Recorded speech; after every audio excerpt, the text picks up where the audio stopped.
लोकतंत्र में चुनाव को महापर्व कहा जाता है। जैसा कि आप सबको पता है कि भारत में लोकसभा चुनाव 2024 चल रहे हैं, जिनमें 2 चरणों में चुनाव हो गए हैं। चरणों में चुनाव होने हैं, 2 चरण संपन्न हो गए हैं, अगला तीसरा चरण 7 मई को होने वाला है। तो अभी हम जो मौजूद है वो हम दिल्ली के उत्तर पूर्वी ज़िले में मौजूद है, जहाँ की ये लोकसभा जो सीट है ये कांग्रेस के खाते में आई है इंडिया गठबंधन के तहत। चूँकि दिल्ली के अंदर 7 लोकसभा सीटें हैं, जिनमें से 4 पर आम आदमी पार्टी तो 3 पर कांग्रेस चुनाव लड़ेगी। तो यह जो सीट है ये कांग्रेस के खाते में आई है। तो कांग्रेस ने यहाँ से जो अपना उम्मीदवार घोषित किया है वो है कन्हैया कुमार, बिहार के बेगूसराय से ताल्लुकात रखने वाले हैं। और उनके अपोजिट जो बीजेपी के उम्मीदवार हैं वो 2 बार के सांसद रहे मनोज तिवारी जी हैं, जो तीसरी बार भारतीय जनता पार्टी ने जिन पर किस्मत आजमाने के लिए टिकट दिया है। अब देखना ये होगा कि लोग इस बार चुनाव में किन मुद्दों को समक्ष रख के मतदान करते हैं। तो हम यहाँ मौजूद हैं और लोगों से बात करने की कोशिश करेंगे, लोग इस बार कन्हैया को चाह रहे हैं या मनोज तिवारी को। तो आइए चलते हैं और लोगों से बात करते हैं चुनाव के मद्देनजर। मैं एमडी फैसल स्वागत करता हूँ आपका एफजी न्यूज में। काम धंधे जब काम धंधे नहीं है तो आमदनी कहाँ से बढ़ जाएगी। दुनिया की तो महंगाई है बहन, जो सौदा पहले 500 का लाते आज की डेट में 900 1000 का ला रहे, बिक रहा है वही बंदा। आदमी की जेब में पैसे नहीं है, खरीदेगा कहाँ से? पैसा होगा तभी तो खरीदेगा। पहले कमा के ले जाते 500, आज कमा के ले जाते हैं 200 250। क्या बच्चों को खिलाएंगे, क्या बहन जो हम सौदा लेके जाएंगे। पहले आदमी कमाता था तो खर्च भी करता था। तो आपको क्या लगता है ये जो महंगाई बढ़ी है ये 2014 के बाद से बढ़ी या पहले से? 14 के बाद से ही बढ़ी है जितनी महंगाई है। 14 से पहले महंगाई नहीं थी? पहले इतनी महंगाई नहीं थी जितनी के आज की डेट में। आज की डेट में तो ये है कि आदमी जितना भी कमा ले, दाल रोटी भी कर्री मिलती है खाने को। और आमदनी नहीं बढ़ी है महंगाई के साथ? आमदनी कुछ नहीं बढ़ी है, बस महंगाई बढ़ी है। हर चीज पे महंगाई है भाई। हमें सस्ता सौदा मिलता था, हम भी सस्ता बेचते थे, ज्यादा बिकता था तो कमाई भी, मुनाफा भी ज्यादा होता। आप यहाँ कब से रह रहे हो? हो गए यहाँ हमारे लिए तो 20-25 साल हो गए यहाँ रहते। आप रहने वाले कहाँ के हो? बदायूं। तो बोट वोट आपका वहीं का बना हुआ होगा? नहीं, बोट यहीं का है। यहीं का बना हुआ है? घर भी हमारा यहीं है। यहीं का? हाँ। तो यहाँ आपको पता है कि जो कांग्रेस ने अपने प्रत्याशी उतारे हैं वो कौन है? यहाँ से तो वो कन्हैया कुमार। और बीजेपी के 2 बार के सांसद रहे मनोज तिवारी जी। तो क्या लगता है आपको कन्हैया कुमार 2 बार के बीजेपी के सांसद रहे मनोज तिवारी को टक्कर दे पाएंगे? तो भाई टक्कर बक्कर की तो कुछ नहीं, हमारे लिए तो क्या चाहिए, रोजी रोजगार चाहिए, सरकार किसी की भी हो। तो आपको क्या लगता है कौन सी सरकार रोजी रोजगार देने का काम करेगी? कोई भी सरकार हो बहन जो हर चीज सस्ती करे। देखो चावल देखो, चीनी देखो बहन जो, पेट्रोल देखो, गैस देखो, कहाँ से कहाँ आसमान छू गया। जब 550 का था सिलेंडर जब कांग्रेस सरकार थी, आज 900 कुछ रुपए का है। महंगाई, इससे ज्यादा महंगाई क्या बढ़ेगी? तो इस चुनाव में सबसे बड़ा जो मुद्दा है वो महंगाई है और कोई किसी को कोई दिक्कत नहीं है।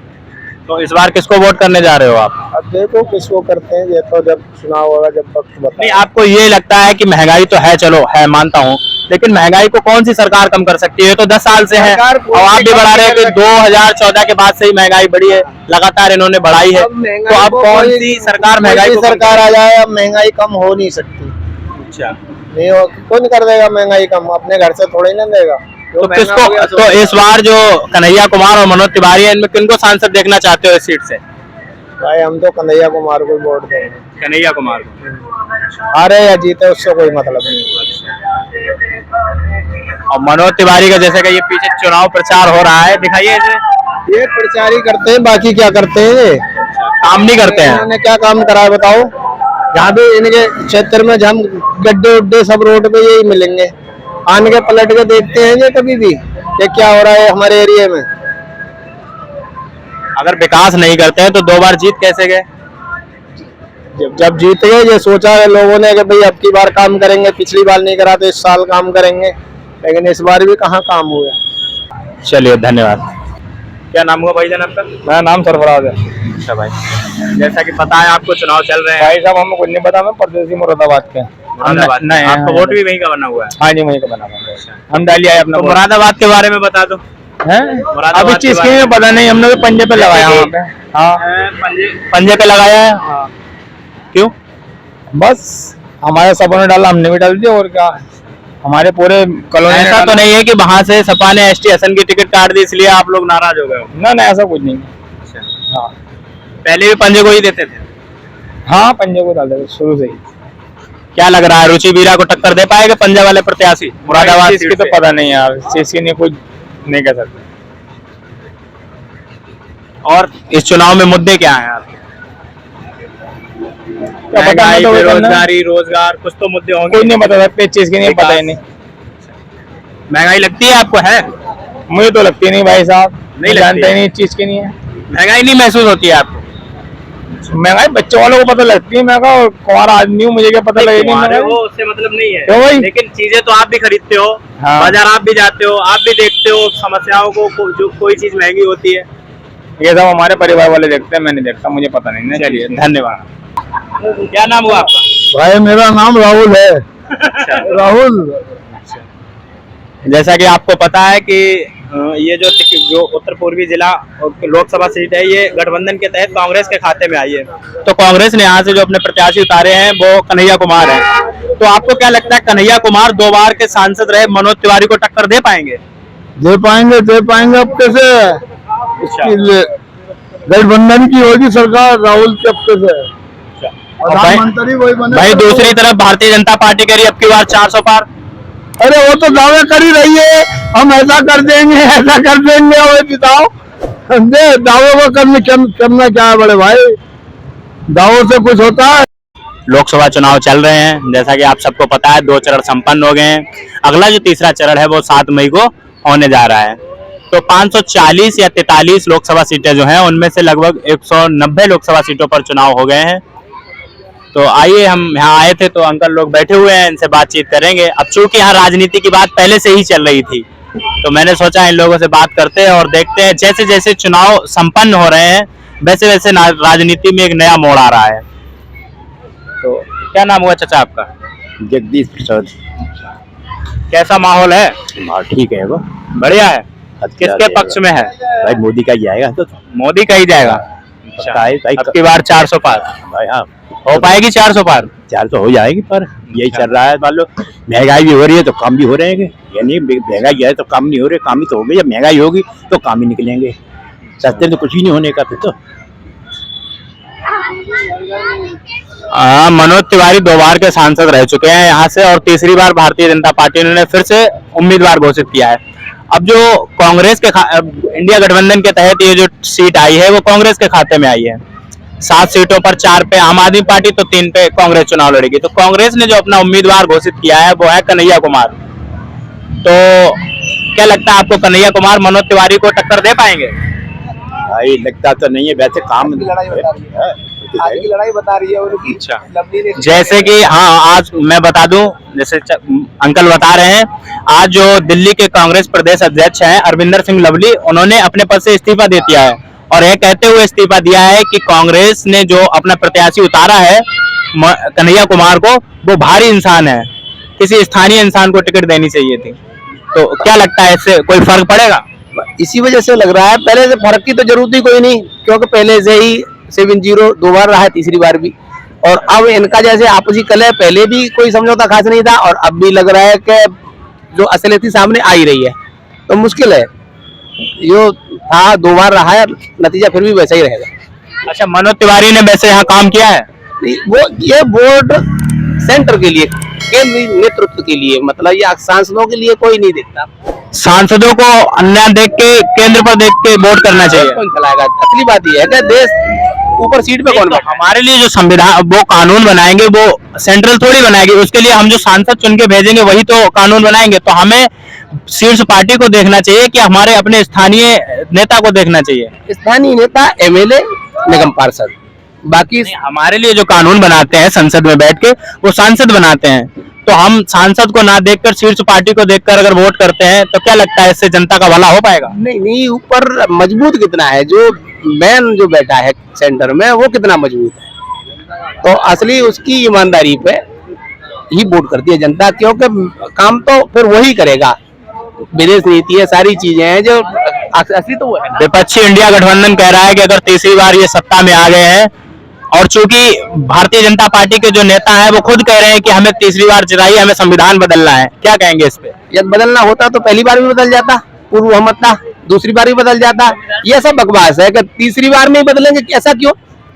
ये तो बदला जाएगा 270। विपक्षी गठबंधन कह रहा है कि विपक्षी गठबंधन के नेता कह रहे हैं कि अगर ये तीसरी बार सत्ता में आ गए तो ये लोकतंत्र की हत्या कर देंगे, क्या लगता है आपको? ये वही तो हत्या करनी होती तो ये पहली बार भी करते थे, दूसरी बार में भी करते थे, तीसरी बार में क्यों करेंगे? तो ये सब बकवास है। ये देखो राजनीति है, इसमें प्रतिपक्ष अपनी बात रखेगा, विपक्ष अपनी बात रखेगा, तो पब्लिक को रुझाने के लिए वो भी अपनी बात कर रहे हैं, ये अपनी बात कर रहे हैं, तो वो कुछ न कुछ तो कहेंगे ना, कुछ नेगेटिव दिखाएंगे ही ना। अभी मैं इधर लोगों से बात करके आया था, लोग कह रहे थे कि मनोज तिवारी की अपेक्षा कन्हैया कुमार ज्यादा पढ़ा लिखा युवा है, तो हमें अपने जो हमारा स्थानीय नेता है उसके हम बड़ी पार्टी को ना देखें, हमें अपने स्थानीय नेता को देखना चाहिए, वो हमारे लिए कानून बनता है, हमारे लिए काम करता है। तो जो लोग कह रहे हैं कि कन्हैया कुमार ज्यादा पढ़ा लिखा है मनोज तिवारी की अपेक्षा, तो क्या कहते हैं? उसकी सोच क्या है? वामपंथी है वो, वामपंथी सोच का आदमी क्या करेगा? जितने वामपंथी विचारधारा के देश थे वो सारे देश लगभग बर्बादी की कगार पे हैं, तो वामपंथी सोच यहाँ होना ही हमारे देश के लिए घातक हो, तो इसलिए मनोज तिवारी कह रहे थे, अभी भाषण आया था कि टुकड़े टुकड़े की बात करने वाले कन्हैया कुमार, तो वही है ना, ये उसी से है, तो इनकी पहले से ही जो छवि है वो टुकड़े टुकड़े गैंग वाली है। अब इसको आगे बढ़ा के फिर क्या करेंगे? फिर सच में तोड़वाना है। कन्हैया कुमार की मानसिकता है टुकड़े टुकड़े गैंग की, या पूरी कांग्रेस पार्टी या पूरी इंडिया गठबंधन की है? जैसी सोच के लोगों को ये ले रहे हैं, इससे ये पता चलता है कि उनकी खुद की सोच भी यही है। जैसा मैं हूँगा मैं वैसे ही अपने साथी चाहूंगा, तो उनके जो जितने ये प्रत्याशी हैं वो उसी सोच के हैं, इसका मतलब है कि वो खुद ही इसी सोच की है।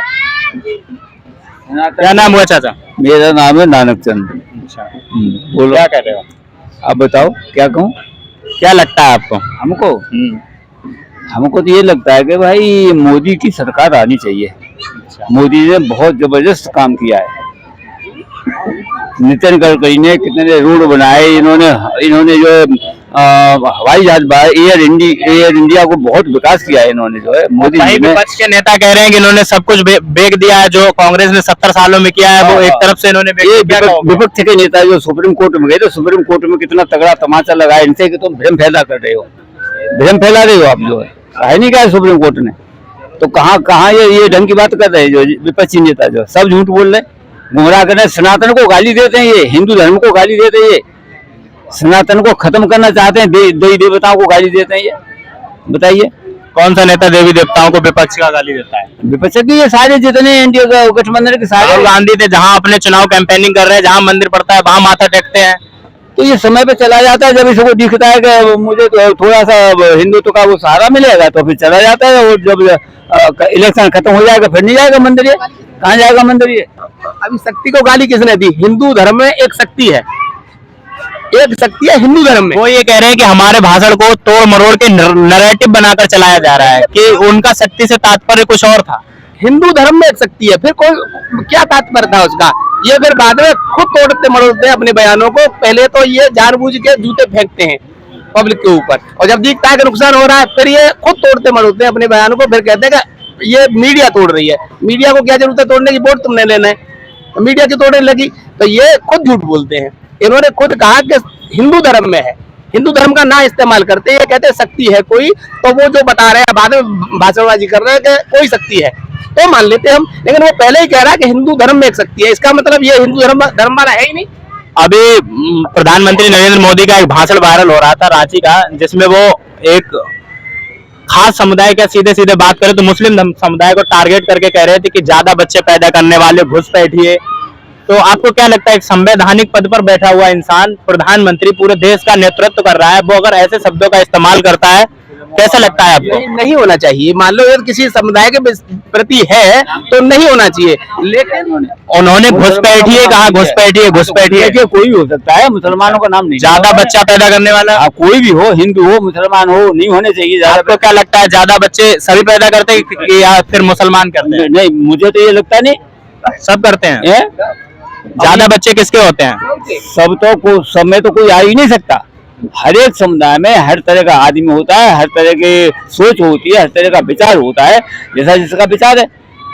अब कुछ तो पढ़े लिखे हैं, वो शिक्षित समझ रहे हैं, वो शिक्षित हो गए हैं, वो तो भाई एक दो बच्चे उनकी शिक्षा के लिए पैसा। प्रधानमंत्री मोदी कह रहे हैं कि अगर ये कांग्रेस वाले सत्ता में आ गए हैं तो जितना भी आपका पैसा है ये सब मुसलमानों में बांट देंगे, क्या कहोगे? नहीं, तो ये 70 साल से रहे तब बेरोजगारी इन्होंने क्यों ना खत्म करी? नहीं, तो वो ये कह रहे हैं कि अगर ये कांग्रेस वाले सत्ता में आ गए हैं तो जो भी संसाधन है इन पर वो मनमोहन सिंह का एक भाषण चलाते हैं ये मैं नहीं कह रहा हूँ, जैसे कांग्रेस वाले कहते हैं कि मनमोहन का एक भाषण को ये तोड़ मरोड़ के पेश करते हैं कि मनमोहन सिंह ने कहा था कि देश के संसाधनों पर जो पहला अधिकार है वो मुसलमानों के है। तो क्या कहोगे इस पे? नहीं, तो वो तो सही है, उस संविधान में जो लिखा है वही मोदी जी कह रहे हैं, इनके मैनिफेस्टो में जो है वही तो मोदी जी कह रहे हैं। मोदी जी कौन से बना के कह रहे हैं इस बात को? मोदी जी सही बात कर रहे हैं। क्या नाम हुआ चाचा आपका? मेरा नाम जयप्रकाश है। क्या लगता है आपको? सही चल रहा काम तो। मनोज तिवारी, कन्हैया कुमार? मनोज तिवारी जीता है। कन्हैया कुमार बिहार में ही नहीं जीता जो पहले लड़ा था। क्या बोला आपने? कन्हैया कुमार देशद्रोही। कैसे?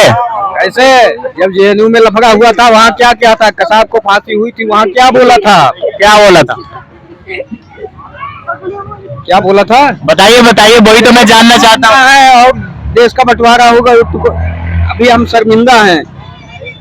कसाब के लिए बोला था ये? हाँ, देशद्रोही आदमी है कन्हैया कुमार। बिल्कुल देशद्रोही तो है, यहाँ से भी हारेगा।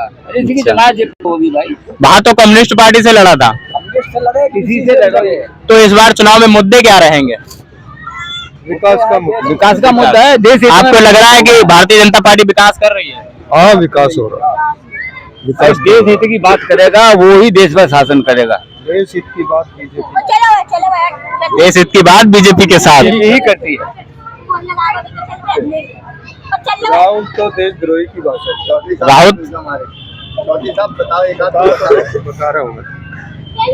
राहुल गांधी देशद्रोही की भाषा बोलता है। विदेशों में कैसे? यही है जो सुनते हैं सभी। अब क्या क्या बताओगे, एक आध तो कहानी।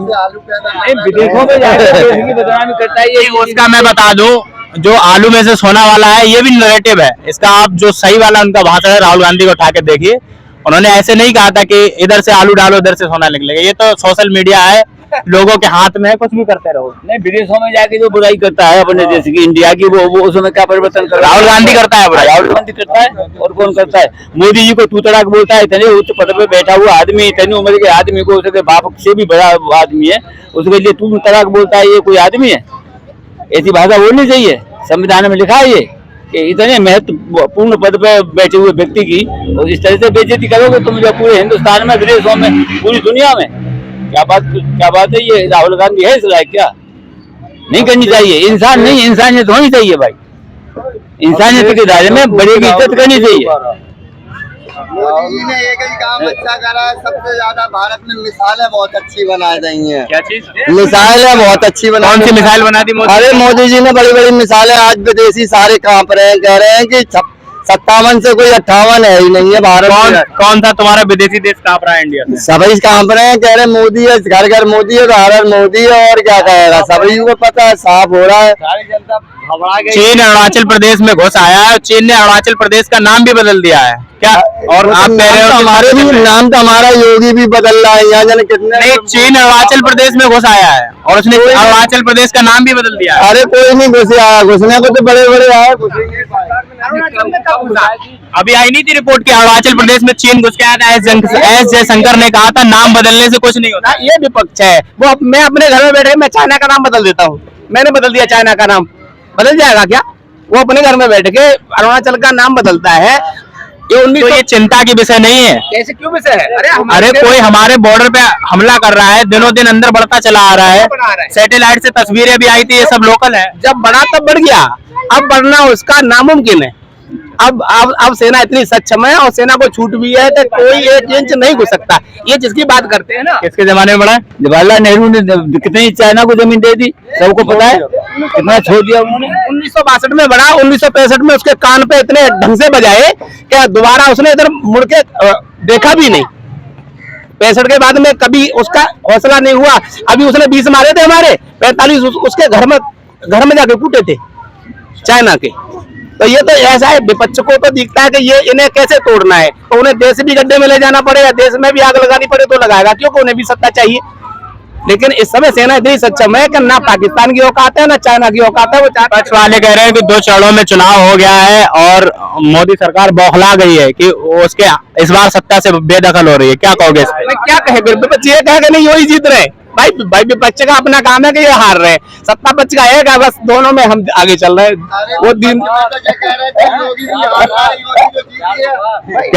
विपक्ष में तो सारी दुनिया कह रही थी योगी हार गया, योगी मठ में चला गया, मोदी जंगल भाग गया, तो फिर क्यों आ गया? मोदी मठ से आ गया, जंगल से भी आ गए, तो अब कौन नहीं रुका है? सब हारते जा रहे हैं। ऐसे तो विपक्ष में नहीं आते, हो अल्लाह करते, पब्लिक आती है या हो अल्लाह करती है चली जाती है घर वापस। तो ऐसे तो दुनियादारी। मौर्य साहब कहते थे इनको मठ में भेज दूंगा, और ये पीले गमछा वाले ना ये कहते थे अब अखिलेश को बनाना मुख्यमंत्री। पीले गमछा वालों ने तो गठबंधन कर लिया, उनके आ गए ना, देख लिया कि भाई कुछ नहीं है, मलाई खानी है, फिर इधर आ गए। और वो कह रहे उनका मौर्य जी का पता है कहाँ है आजकल? अगले मौर्य जी ने इस्तीफा देके अपनी पार्टी बना ली है, सोशलिस्ट समाज पार्टी। कहीं नजर आ रहे हो अब तक? कहीं नहीं, बहना बहना की योजना रहती है, बहना बहना तुम मेरी मत कहे हम तेरी मत कहे, और सरकार दोनों की चलने दो, ना तू मेरी कहे ना हम कहे कि दोनों बहना कमाने खाने दो। जब तक योगी का बिल्डोजर रहेगा, जब तक योगी के बिल्डोजर ने पूरे उत्तर प्रदेश को, जो पूरे हिंदुस्तान में सबसे बड़ा प्रदेश है, सबसे बड़ी आबादी है, उसमें गुंडागर्दी खत्म कर दी। बिल्डोजर नीति की बात आ गई है तो बिल्डोजर पे बात कर लेते हैं। आपको क्या लगता है कि जो योगी सरकार बुलडोजर नीति अपना रही है सही है? बिल्कुल सही है, क्योंकि आतंकवादियों को खत्म किया इन्होंने, चोरी करेंगे, गुंडागर्दी खत्म करिए, गुंडागर्दी खत्म करिए भाई। नहीं खाएंगे, दाल फ्राई खाएंगे। हमारी बहन बेटी सोच से अच्छा, अगर कोई गलती करता है उसके लिए न्यायालय नहीं है, अदालतें नहीं है? न्यायालय में 10 साल 20 साल घूम जाते हैं, जिंदगी निकल जाती है न्यायालय में। हम तो कहते हैं तुरंत फैसला होना चाहिए बुलडोजर से। बिल्डोजर हो कैसे भी हो। ऐसा तो नहीं है कि जो बुलडोजर नीति चल रही है यूपी में खास एक ही समुदाय के लोगों पर चल रही हो? कौन कहता है? हिंदुस्तान चल जाता है, एक समुदाय के लोगों पर क्यों चल रही है भाई? सबके मकानों को तोड़ा जा रहा है। अरे देखो कानपुर में उसको मारा नहीं था, विकास दुबे को कानपुर में विकास दुबे को मरवा दिया उसने, पुलिस वाले को। हिंदू नहीं था, हिंदू ने हिंदू पुलिस वालों को मरवा दिया 10 को। तो ये हिंदू मुसलमान तो है नहीं भाई, न्याय की और अन्याय की नीति है ये। बहन बेटी छेड़े, अपनी बहन बेटी छुए हो तो फिर हमारा देश कैसे चलेगा? हमारी बहन बेटी देश में नहीं चलेंगी। जब बहन बेटी छेड़ने की बात आई है तो अभी बनारस हिंदू विश्वविद्यालय में बीजेपी के IT सेल के 3 लड़कों ने एक छात्रा के साथ दुष्कर्म किया और उनपे ना तो बुलडोजर चला ना कोई कार्रवाई हुई। वो उसके दुष्कर्म करने के बाद मध्य प्रदेश के विधानसभा चुनाव में बीजेपी का चुनाव कैंपेनिंग करवा रहे थे। क्या कहेंगे इस पे? अगर बीजेपी के नेता अगर दुष्कर्म करते हैं तो वो दूध के धुले हुए हैं, और विपक्ष का अगर कोई करता है या कोई और करता है तो उस पे बुलडोजर भी चलेगी, कार्रवाई होगी। कार्रवाई ये हुई कि उससे मध्य प्रदेश में चुनाव कैंपेनिंग करवाएगी उन 3 लड़के से, आइए हमारा चुनाव करिए पट्टा डाल के। कार्रवाइयाँ होंगी, कब होंगी? जब टाइम आएगा। अपना अगर कोई नेता है तो कार्रवाई टाइम आने पे होंगी, और कोई सामने वाला है तो तत्काल होगी। तुमने बताया, तुमने कांग्रेस का बताया ना, बीजेपी का बताओ ना। बीजेपी का बता दिया कि बीजेपी ने बलात्कार किया। कांग्रेस ने किया है, उन्होंने कहा था कि कांग्रेस वाले का नाम लो ना, किसने बलात्कार किया है? कांग्रेस में नहीं हुआ बलात्कार, बीजेपी के 3 लड़के थे। कांग्रेस में हुआ ही नहीं बलात्कार, नहीं हुए हैं। राजस्थान में देखा ना, राजस्थान में बलात्कारी को पकड़ा ही नहीं गया, आज तक नहीं पकड़ा गया राजस्थान में बलात्कारी को। पकड़ा गया आज तक नहीं पकड़ा गया बलात्कारी को राजस्थान में, जो कांग्रेस सरकार थी कांग्रेस की। और कितना दुष्कर्म हुए थे राजस्थान में, विशेषकर राजस्थान में ज्यादा हुए थे। आप हिस्ट्री उठा के देख लो। तो भाई ऐसा है, ऐसा नहीं है। शासन जो बढ़िया चलाएगा, अब के तो योगी ने चलाया बिल्डोजर। और अगर कोई समुदाय का व्यक्ति अगर इस तरह की घृणा दृष्टि से हमारी माता महिलाओं को देखता है तो मैं कहता हूँ मोदी जी को पूरे हिंदुस्तान में बिल्डोजर घूम जाना चाहिए, कोई बिरादरी का हो, कोई जाति का हो। मणिपुर की खबर सुनी थी आपने? नहीं, मणिपुर की एक महिला को निर्वस्त्र घुमाया गया, वहाँ बीजेपी की सरकार है। बंगाल की नहीं आ रही? नहीं, बंगाल की भी है, संदेश काली, हम उसकी भी बात करते हैं। हाँ, तो वहाँ दोनों की बात कर रहे हैं। वहाँ अमित शाह जो 8 दिन पहले कार्रवाई हुई है, संदेश अमित शाह ने कार्रवाई की है, 8 दिन पहले रहे अमित शाह जी वहाँ तृणमूल कांग्रेस के सांसद को गिरफ्तार कर लिया गया है। क्या गिरफ्तार कर लिया है? वो सारी संपत्ति को कर ली गई है, जब्त कर ली गई है। शाहजहां शेख पर कितने बलात्कार है, आज कितने वो वेपन निकले कल परसों। ममता बनर्जी उल्टी बात कर रही है, खुद अपने टांग में एक्सीडेंट कर लेती है और कहती है मैं मार दिया उसने, वो बीजेपी वालों ने झूठ बोलती है, कभी कहीं कुछ करेगी। ये इससे ज्यादा तो गलत कोई है नहीं ममता बनर्जी से। इसकी अपने शासन होना चाहिए।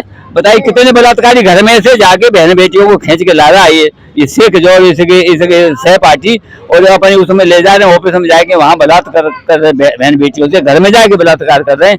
मेरी बेटी को ले जाके खींच के ले जा रहे हैं, मेरी बहू को ले जा रहे हैं, जिसको सुंदर देखता है। क्या ये बढ़िया बात है क्या? तो ये पकड़े ले गए तो क्या बुराई कर दी? में तो गोली मारनी चाहिए इसमें, ऐसे आदमी में कोई समुदाय का हो। चलिए अच्छा, हम बात करने आए थे चुनाव की। मणिपुर में और बंगाल में परिस्थिति बहुत अलग है। वहाँ गुट है मणिपुर में, वहाँ कई और मैतई दो समुदायों के बीच लड़ाई हो रही है, झड़प हो रही है। दिक्कत वहाँ ये है। ऐसा बंगाल में सरकार नहीं, मैं उसकी बात नहीं कर रहा था। वो अगर हो रहा है तो उनका समुदाय के बीच हो रहा है, लेकिन जो एक महिला को निर्वस्त्र करके घुमाया गया था, मोदी जी ने उस पर एक इन पे तो इनको कोई दूसरा मौका ही नहीं देना चाहिए। यदि ऐसे कोई जघन्य अपराध करता है तो हम तो ये कहेंगे उसे दूसरा मौका, ह्यूमन राइट उसके लिए क्यों होना चाहिए। उस कहानी के होने के बाद राहुल गांधी गए थे वहां मिलने उनके घर वालों से, लोगों से, लेकिन मोदी जी ने ना तो उनकी संवेदना जताई ना उनसे मिलने गए। गृह मंत्री, वैसे ये गृह मंत्री के अंदर आता है मेन जो प्रशासन है, तो वो गए वहां पे, उन्होंने उनसे मीटिंग भी ली अमित शाह ने, और मेरे अंदाज से 3-4 दिन वहां रहे वो उस समय। तो वहां वो एक सामुदायिक राणा है, उसमें थोड़ा यहाँ ये सरकार का सर्वेक्षण है। बंगाल में जो है इनका एक नेता और आदिवासियों के साथ जो अपराध कर रहा है, और ये फिर ये कह रही है कि नहीं इन पे एक्शन होगा जो शिकायत कर रही हैं। मुझे बताइए, एक महिला होके महिलाओं के साथ अपराध, और इतना आके वो बोल भी नहीं सकती, इतना वो धंधे हैं वो लोग, और हाँ महिला मुख्यमंत्री ये कहती है कि इन पे भी कार्रवाई होगी। तो वहाँ का और वहाँ का डिफरेंस। चलिए अच्छा है, तो आप फाइनल बताइए कि 2024 में प्रधानमंत्री की कुर्सी पे किसको देखना चाहते हैं? बस अभी एक बार तो यही होना चाहिए, मोदी होना चाहिए। 24 माना है मोदी जी बढ़िया ईमानदार आदमी कोई परवाह नहीं। अच्छा, किसको देखोगे प्रधानमंत्री? मोदी जी किसको? मोदी। चलिए बढ़िया, हम यहाँ आए थे चुनाव पर बातचीत करने, तमाम विषयों पर बातचीत हुई, मणिपुर से लेकर राजस्थान। तो मैं एमडी फैसल और आप देख रहे थे एफजी न्यूज, कैमरामैन अर्श के साथ, उत्तर पूर्वी लोकसभा।